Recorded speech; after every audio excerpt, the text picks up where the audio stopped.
This is a Fox News Extreme Weather Alert. I'm Brett Baer in Washington. A new track for Hurricane Matthew. A massive storm heading toward Florida at this hour. We will, of course, have extensive reaction to last night's vice presidential debate and all the politics today in a few minutes. But first, this top story, this hurricane coming our way to the U.S. Hurricane Matthew is now a Category 3, but it could strengthen. It's bearing down on the Bahamas after savaging Haiti and grazing Cuba. Next up, the American Atlantic coast, where states of emergency are paving the way for what could be mandatory evacuations for some and evacuations of millions of people. We have Fox team coverage tonight. Rick Reichmuth is at the Fox Weather Center in New York with what the experts are saying about the storm's path. But we begin with correspondent Phil Keating in Jupiter, Florida, where they are preparing for the worst. Good evening, Phil. Good evening, Brett. Mandatory evacuations are already in effect in parts of Florida. Tonight, sometime this evening, Jupiter Island is expected to be under a mandatory evacuation, and up and down Florida's east coast at many gas stations, this is what you're finding: bagged up pump handles and underground fuel tanks that have dried up. They're empty after a very long day of long lines of drivers trying to fill up and fuel up in case they need to evacuate. But that could be a good sign that 11 years after the last major hurricane slammed into the Sunshine State, that people are taking this storm seriously. Hurricane Matthew is big, it's strong, and powerfully barreling through the Bahamas as it chugs towards Florida. The current storm track projects the Cat 3 major hurricane may strengthen back up to a Category 4 when the eye approaches the eastern coast of Florida. On the Space Coast, mandatory evacuations began at 3 o'clock, impacting Brevard County's barrier islands and the cities of Melbourne, Cocoa Beach, Cape Canaveral, and Merritt Island. You can always rebuild, you can always repair property, you cannot restore a life. The president is urging everyone on the entire U.S. East Coast to take this storm very seriously. I want to make sure that everybody is paying attention to your local officials. Voluntary evacuations are also happening up and down the state. The hurricane warning applies to Broward County on the south up to Jacksonville. Many gas stations have already run out of fuel, closing shop and sending drivers to sit in long lines at the crowded fuel stations, which remain open. Florida residents also stocking up on water and food supplies, while utility companies pre-position extra crews, anticipating there will be power outages. Tuesday, Matthew slammed into Haiti and Cuba as a Category 4, dropping close to 40 inches of rain in some spots and killing at least a dozen people. Many others still remain missing. Florida Governor Rick Scott is urging anyone who plans to evacuate to do so now before the highways clog with traffic. He has also activated and deployed 500 National Guardsmen and women. That everyone in our state must prepare now for a direct hit. We have less than 24 hours left to prepare, evacuate, and shelter. And the U.S. Navy Admiral announcing 15 minutes ago that 200 U.S. troops are now on their way to Haiti to help render and deliver aid. FEMA, domestically speaking, has already pre-positioned response teams in Florida, Georgia, and the Carolinas who are prepared and able to deliver ice, food, and water wherever it is needed. The main east-west highway connecting Brevard County, the Space Coast, with Metro Orlando inland, 528 tolls have been lifted, and the westbound traffic tonight is heavy. Brett? We'll follow it. Phil Keating live in Jupiter, Florida. Phil, thank you. Let's find out the different paths Hurricane Matthew could take. The latest 5 p.m. alert from the Hurricane Center had the massive storm jogging a little further west with Florida in its sights. Meteorologist Rick Reichmuth is at the Fox Weather Center in New York. Good evening, Rick. Good evening. Yeah, Florida's certainly in the sights. It's just exactly how close does the storm get to the coast. It's going to have major implications, a slight deviation. Here's where the storm is now. Across parts of the southern Bahamas, it's moving northwest. That means by the time this is done, it's going to pretty much impact all of the Bahama Islands, and it's a Category 3, 120-mile-an-hour storm. Hurricane hunters are in the storm right now, and they did just find pressure lower than that 963. Maybe we are starting to see that trends of strengthening, and that's what the official forecast does, is brings us to a Category 4 storm by tomorrow. Hurricane warnings in effect all throughout the Bahamas, but also just from the north of Miami, as well as Lake Okeechobee, and then up towards the Daytona Beach area. By tomorrow afternoon, we're going to start to see those winds come on shore as tropical storm, maybe even as early as around noontime from Miami up towards West Palm. This yellow that you see, that is tropical storm force winds. The red is hurricane force winds. By tomorrow at around 6 p.m., maybe our first hurricane force winds from around West Palm Beach. And then we're going to see that just continue to rake this area throughout the overnight hours tomorrow night and throughout much of the day on Friday. That white, by the way, that is major hurricane right off the shore here. And what we are likely looking at is, instead of a storm that moves on perpendicularly to a coastline, normally what we see when a hurricane makes landfall, we're going to watch one here that just moves up parallel to the coast and impacts a lot more people along a lot of larger area beaches. Still not an exact idea of where the center of the storm goes, but you get the general idea, pulling parallel to Florida, parallel through the Georgia and the Carolina coastline, and then maybe making a deviation I'll show you in a second. Category 4 storm by tomorrow, but the latest storm, as you just said, Brett, nudges this even a little bit farther towards the west. That means Friday, sometime in the midday, we're talking about a storm moving over Cape Canaveral and the Space Coast as a Category 4 hurricane. This would be something we've never seen in Florida. This ends up verifying, and if it goes any farther towards the west, we have a landfall and we have a gigantic storm surge pulling in at places like Jacksonville and up towards around Savannah. Then the latest thinking, yesterday we were saying we think the storm's going to go up towards the north. Now the system, the weakness in the atmosphere that was going to allow this to be pulled towards the north, don't think that's going to happen. That means we're going to likely see this get nudged here back to the south, and we might be looking at a little bit of a repeat here sometime maybe over Monday, Tuesday, Wednesday, somewhere back here in Florida. Very early to say that, but an interesting trend that we're now starting to see potentially a little bit of a loop happen with this storm. In the short term, though, by tomorrow midday in Florida, the impacts begin. My old job of tracking hurricanes and weathering them in those storms, you know that the top of that circle, the northern part as it flips, is really the danger with the wind and the high seas. If it gets that close to Florida, you're talking about some cities that could see some high water levels. A lot of cities and a lot of population zone along this area here of Florida. These beaches are areas that have not been hit in a very long time. Population in Florida has exploded over the last number of years, so a lot more people dealing with potentially a major hurricane for the first time. All right, we'll track it here. Rick, as always, thank you.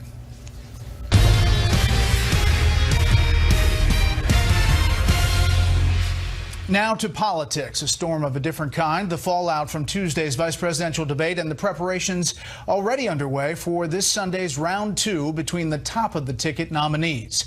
Senior national correspondent John Roberts is traveling with the Donald Trump campaign as the Republican nominee concludes his western swing. He's in Reno, Nevada tonight. Governor Mike Pence.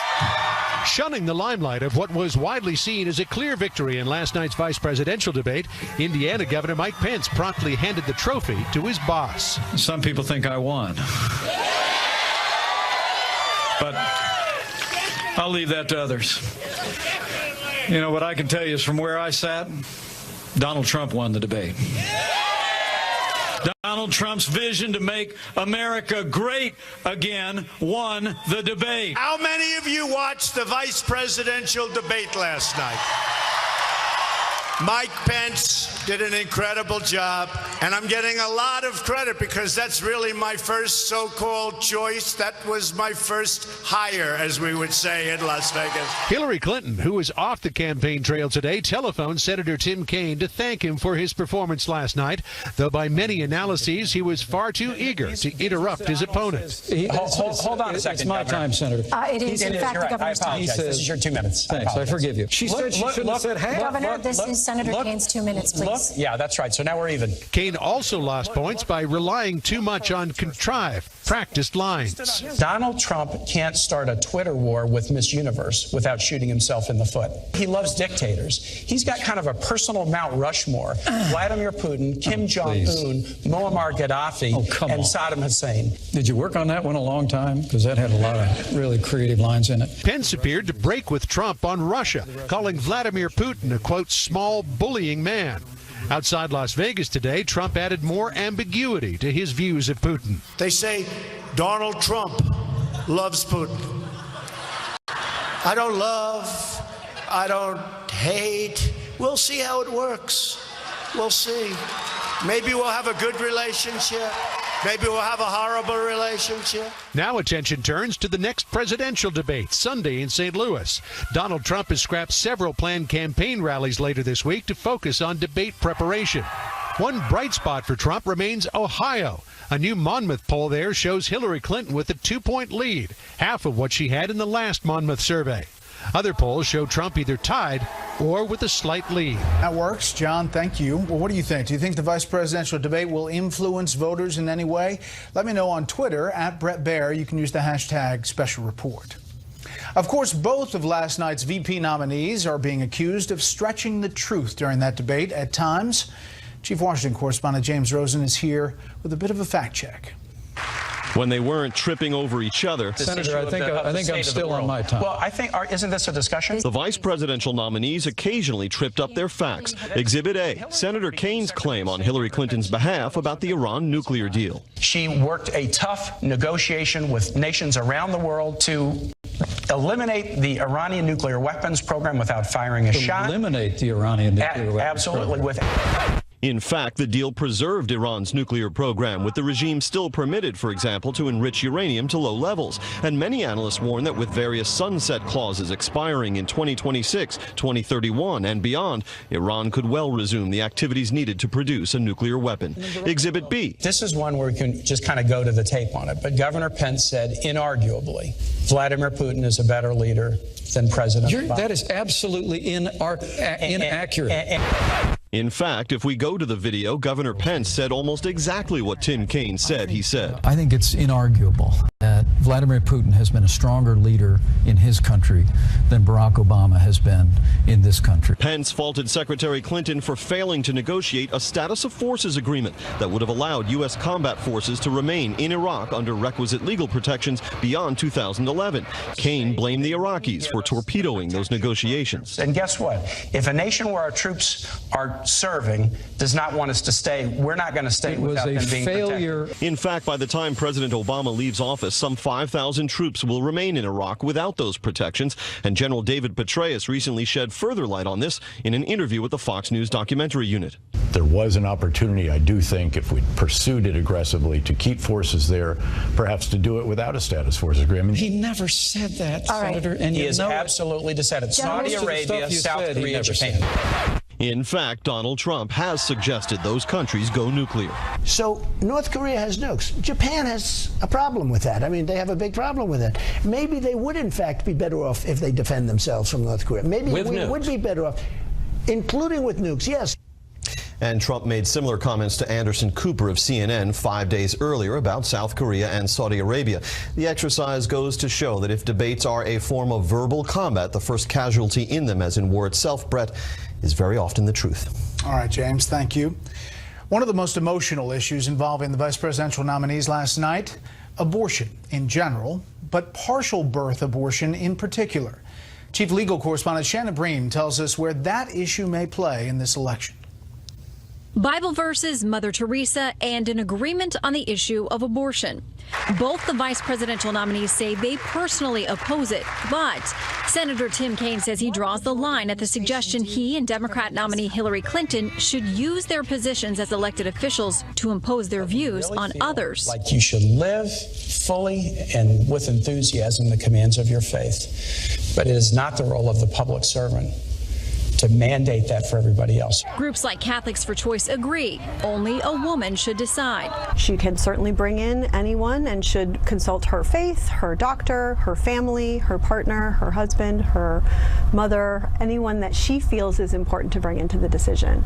Policymakers, religious leaders do not belong in that decision. Governor Mike Pence, saying he had a, quote, great deal of respect for Kaine's sincere faith, took the opportunity to press him on standing with Clinton on partial birth abortion, a late-term procedure which involves a partial delivery and then abortion. And I know, Senator Kaine, you hold pro-life views personally, but the very idea that a child that is almost born into the world could still have their life taken from them is just anathema to me. Recent polling from Marist shows 78% of Americans favor limiting abortion to the first trimester and extreme circumstances. Again, this includes 85% of African Americans, 84% of Latino voters, and interestingly, 62% of voters that call themselves pro-choice. So when it comes to partial birth abortion, again, any defense of that position is just far outside the mainstream and is not the consensus of this country. Kaine fired back at Pence by pointing out Trump's statement in March that women who seek illegal abortions should face a penalty. And we don't think that women should be punished, as Donald Trump said they should, for making the decision.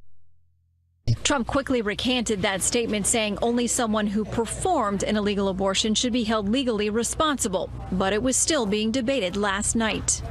Pence said Trump was inarticulate on the issue because he's, quote, not a polished politician like Kaine and Clinton. Trump and Clinton have yet to address the abortion issue in a head-to-head debate. Brett. Shannon, thank you. Clinton Foundation officials say they have sent in additional financial information to the New York state government to make sure the charity is in compliance with laws governing the solicitation of funds. The New York state attorney says the Clinton Global Initiative had failed to submit one particular form for the year 2012. You'll remember we reported the New York AG has issued a cease and desist order to the Donald Trump Foundation over its alleged failure to properly register under the same law. This is a Fox News alert. What could be another major embarrassment for the U.S. intelligence community on the scale of the 2013 Edward Snowden leaks. Another contractor for the National Security Agency is accused of removing highly classified information used to crack the computer networks of foreign governments. Chief Intelligence Correspondent Catherine Herridge is here tonight with that breaking story. Good evening, Catherine. Well, thank you, Brett. According to the criminal complaint, 51-year-old NSA contractor Harold Thomas Martin III is accused of stealing top-secret information that, if sold to another country, would cause exceptionally grave damage to national security. The government says 6 documents were recovered from Martin's home and car in Maryland. They were marked as classified and reportedly include codes to break into foreign government computer networks. Interviewed by the FBI, Martin initially denied any knowledge, then admitted he took the FBI files. Martin works for Booz Allen Hamilton, the same company that employed NSA leaker Edward Snowden. In a statement, Booz Allen said it began cooperating with the FBI after Martin's August arrest. The White House spokesman today did not minimize the fallout. This is certainly a situation that the Department of Justice takes seriously, as evidenced by their complaint. It's not publicly known tonight whether those secrets, were ever sold, Brett.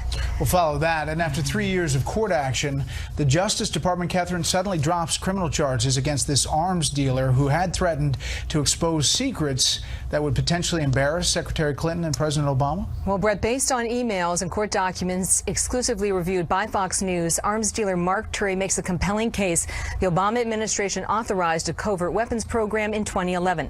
Since the U.S. could not sell directly to the Libyan opposition, Turry was going to be the middleman, but was ultimately cut out. The operation spun out of control, arming America's enemies. Well, this would come under Secretary Clinton's watch. As part of the workaround, the U.S. would supply conventional weapons to another U.S. ally, Qatar. There's a 60-millimeter mortar with optics, 120-millimeter mortar, all conventional type weapons. If you want to limit the exposure to the U.S. government, what you simply do is outsource it to your allies. Turry insists he never shipped any weapons to Qatar, and others stole the zero-footprint idea. The State Department had a lead on this. They were going to run it with their people. When this equipment landed in Libya, half went one way and the half went the other way. The half that went the other way is the half that ended up in Syria. With the trial looming next month and today's deadline to make evidence available to the defense, the Justice Department filed a motion to drop the criminal charges, citing several factors, including recent discovery rulings by the court. Fox News pressed the Justice Department tonight on why it abandoned the case on the eve of the election and after 5 years of litigation, but there was nothing beyond the court filing spread. We'll follow this as well. Catherine, thank you. California is asking the Obama administration for permission to become the first state to offer Obamacare to illegal immigrants. The bill's sponsor says it would allow 390,000 illegal immigrants to receive health insurance. However, it would not be subsidized. Critics say it is the latest sign the president misrepresented the purpose of the law, which he said would not apply to illegal immigrants. The cost of expanding Medicaid under Obamacare is rising faster than expected in many places. That has lawmakers in at least 3 states pushing to require Medicaid recipients to pay more toward their insurance. Opponents say that would mean thousands of low-income families would have to drop off the Medicaid rolls.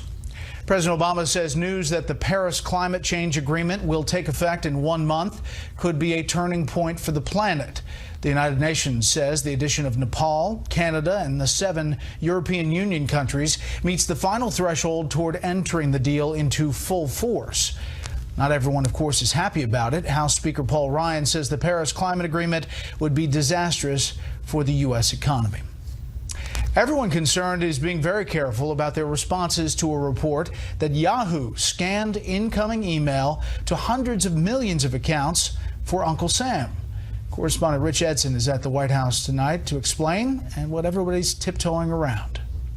Yahoo, the intelligence agencies, and the White House have very little to say about a Reuters report claiming the tech company secretly built a custom software program to search all its customers' incoming emails for specific information at the request of government officials. As much as I would like to discuss publicly the details of this report, I'm just not going to be in a position to. White House Press Secretary Josh Earnest then claimed the administration had pushed and implemented new measures to restrain government spying capabilities and safeguard privacy. A Yahoo spokesperson tells Fox News in a statement the Reuters report is, quote, misleading, and, quote, we narrowly interpret every government request for user data to minimize disclosure. The mail scanning described in the article does not exist on our systems. When asked for further details or whether the company is denying all email scanning, a Yahoo spokesperson declined further comment. I get a little uncomfortable. This would be the equivalent of the FBI walking through the entire neighborhood, searching everybody's house, looking for an item in a crime. I mean, at some point, I think this does tend to be overly broad. The public is entitled to know how broadly is the government construing its surveillance authorities. How broad are the surveillance requests that it's serving on technology companies? Tech companies repeatedly tout their privacy cultures. Yahoo CEO Marissa Mayer is even quoted in a privacy-focused tech website saying, quote, it is time for the United States government to act to restore the confidence of citizens around the world. Citing 2 former Yahoo employees, Reuters reports Mayer decided to obey the government directive to scan incoming emails, angering senior executives.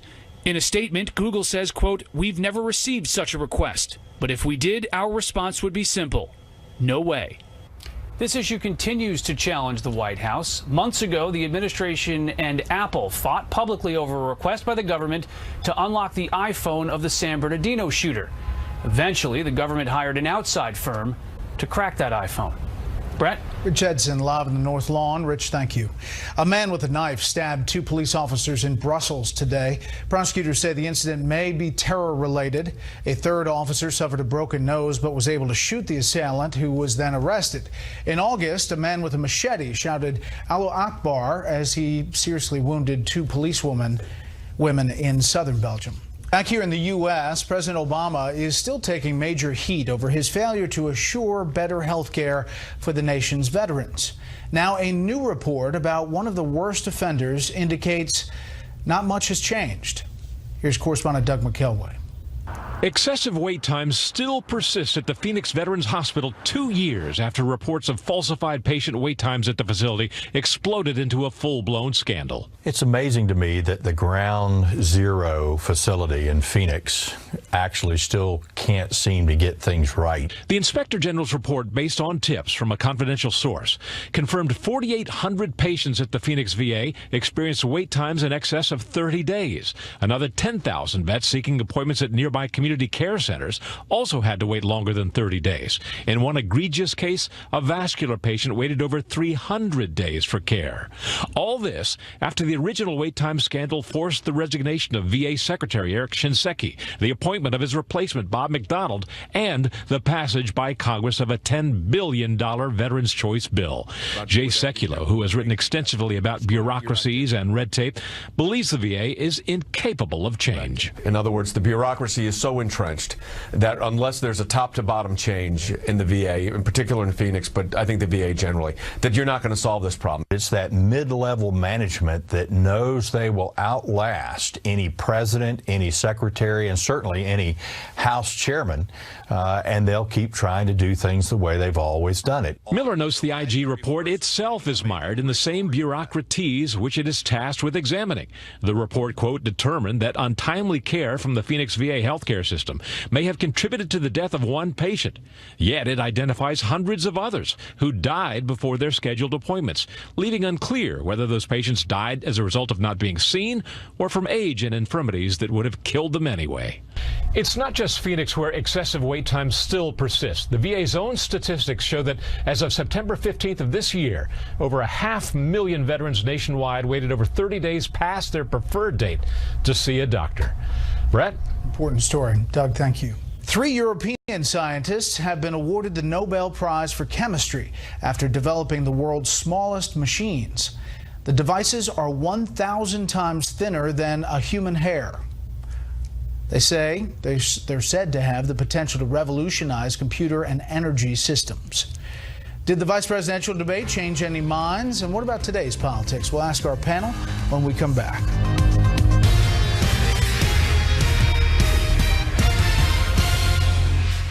Donald Trump called me late last night from Nevada to congratulate me on the debate.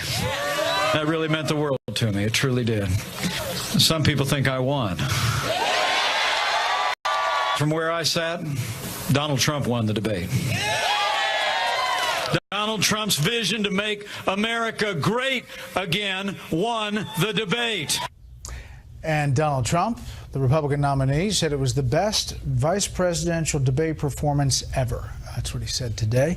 Some new polls out today. One in Monmouth, a Monmouth poll, Monmouth University in Ohio, shows Hillary Clinton with a slight lead, although within the margin of error there in Ohio. That is down from 4 to 2. 44-42. And then if you look at our average, same position as we've been showing you, this is an average of recent polls that Fox considers legitimate, and that is where it stands as of tonight. Let's bring in our panel. Charles Hurt, political columnist for The Washington Times. Mara Liasson, national political correspondent of National Public Radio. And Jonah Goldberg, senior editor at National Review. Okay, Mara, fallout from the debate, and what does it mean?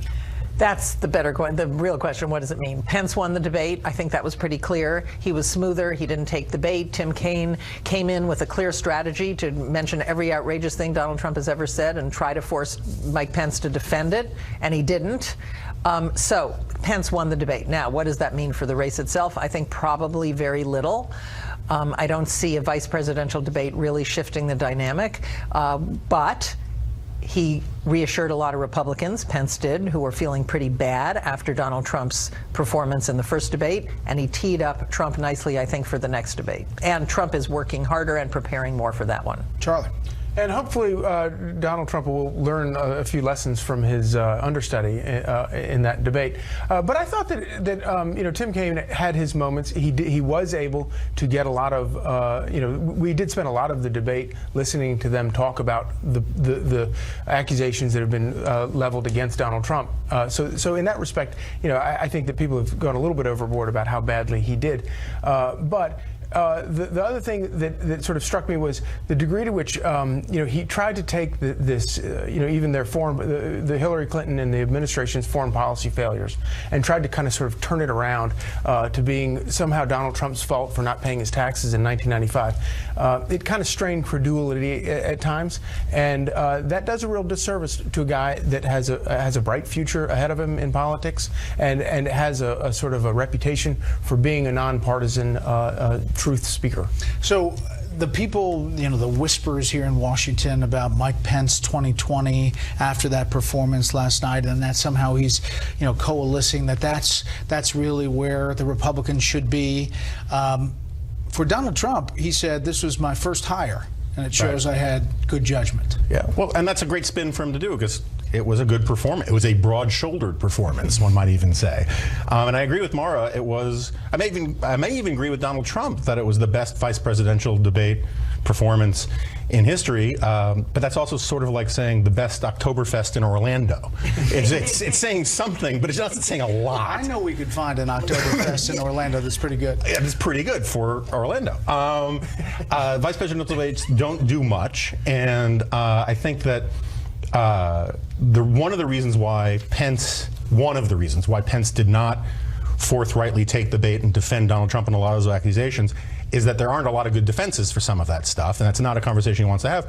But also, if he is thinking about 2020, he doesn't want videotape existing 4 years from now where he's defending some of this stuff when the conventional wisdom or the zeitgeist has changed in a unpleasant way. What he did was he pivoted, and that is not what Donald Trump did that first debate. This is Governor Scott Walker was his debate opponent in the mock debates that Governor Pence had. Governor Walker playing the role of Senator Kaine, and he was asked about some of those answers that Pence had today.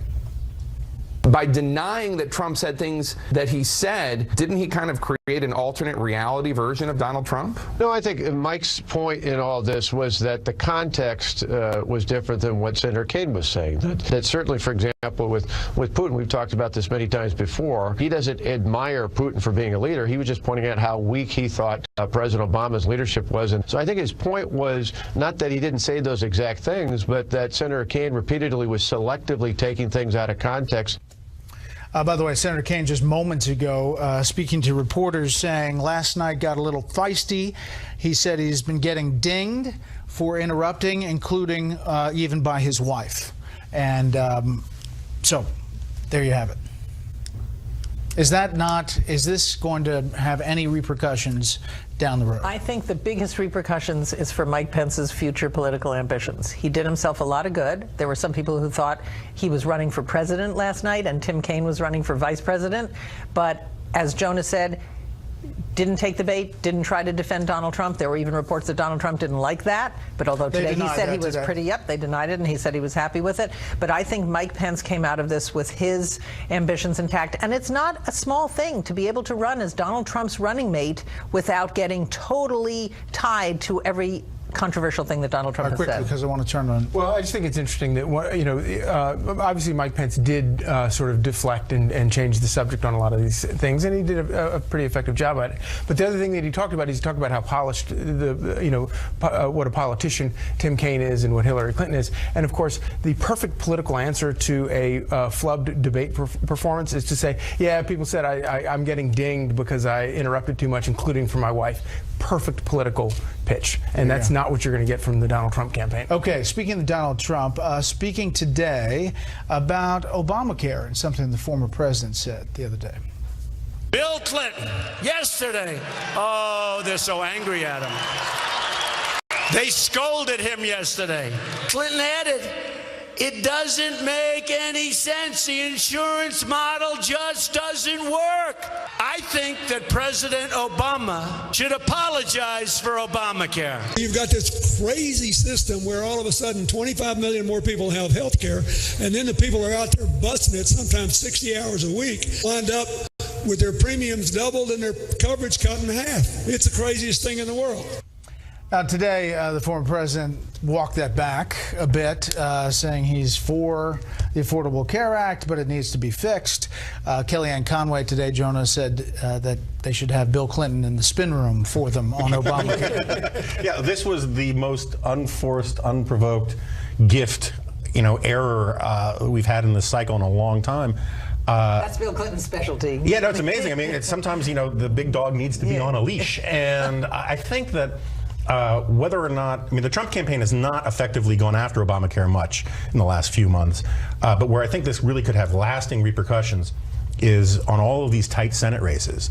every single Republican Senate candidate is going to be taking that soundbite and playing it over and over and over again, saying even Bill Clinton recognizes that Obamacare is crazy and a disaster, and that's going to be very useful for the RNC. It is a political albatross, Mara. Yes, it's always been, in a couple cycles now, we've seen Obamacare be an albatross. It hasn't really risen to the top of voters' concerns this year, mostly because Trump hasn't been talking about it.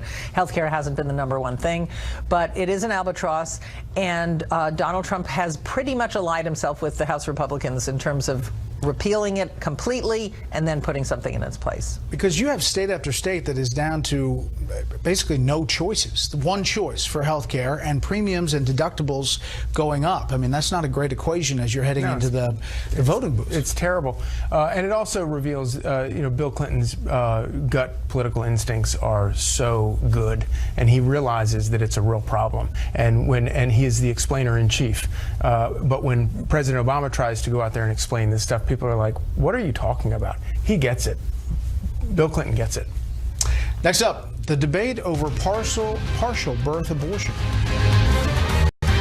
Women have this right to make this highly personal decision with their family, in accordance with their faith, with their doctor. Just to be clear, just no without any exceptions. No, I have been on record in favor of a late pregnancy regulation that would have exceptions for the life and health of the mother. I object to the recent effort in Congress to pass a law saying after 20 weeks, no such exceptions, because although these are rare, Brett, they sometimes arise in the most complex, difficult medical situations. Well, including mental health, we should point out, Democrats had said in the opposition to the 20-week bill. That is Hillary Clinton back in March. It was the first time the Democratic candidates had been asked about abortion. That was the town hall in Detroit. And the issue came up last night, specifically partial birth abortion. Here are the latest stats. Overall abortion. On the issue of abortion, would you say you are more pro-life or pro-choice? And this has flipped in recent years. It used to be pro-life was leading in this across the board, and now you see the polls shifting a bit. But when on the issue of abortion after 24 weeks is what this next poll shows you. Oppose, it's a Harvard study, 61% to 23%, and you go around the country, and that's you hear that about partial birth abortion. We're back with the panel. Mara, it did come out last night, and there is a dramatic rift between these two campaigns. There's a dramatic rift. I know you have some tape to play on this, but I thought it was really interesting because what Pence did focused on partial birth. What Tim Kaine did is he went to the most safe ground for. Yeah, you want to play that? Let's listen and then we'll react to it. What I can't understand is with Hillary Clinton and now Senator Kaine at her side is to support a practice like partial birth abortion. The very idea that a child that is almost born into the world could still have their life taken from them is just anathema to me.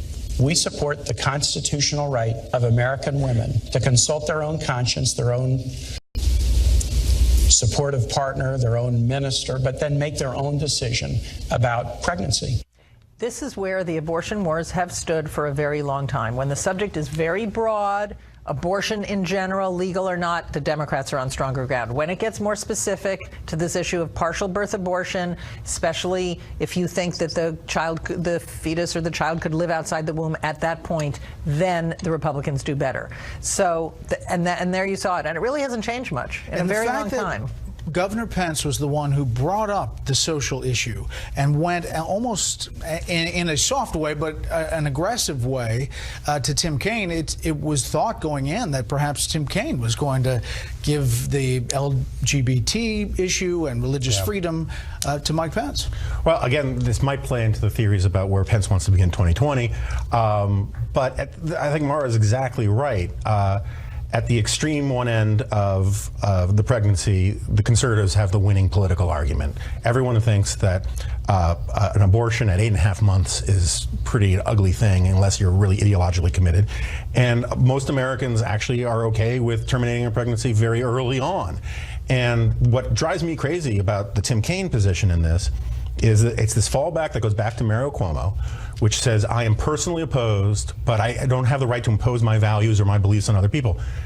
Obamacare, taxes, spending, every other issue of government, liberals and conservatives say this reflects my values, I consult my religion, I consult my faith on, and then they have this one carve out for abortion.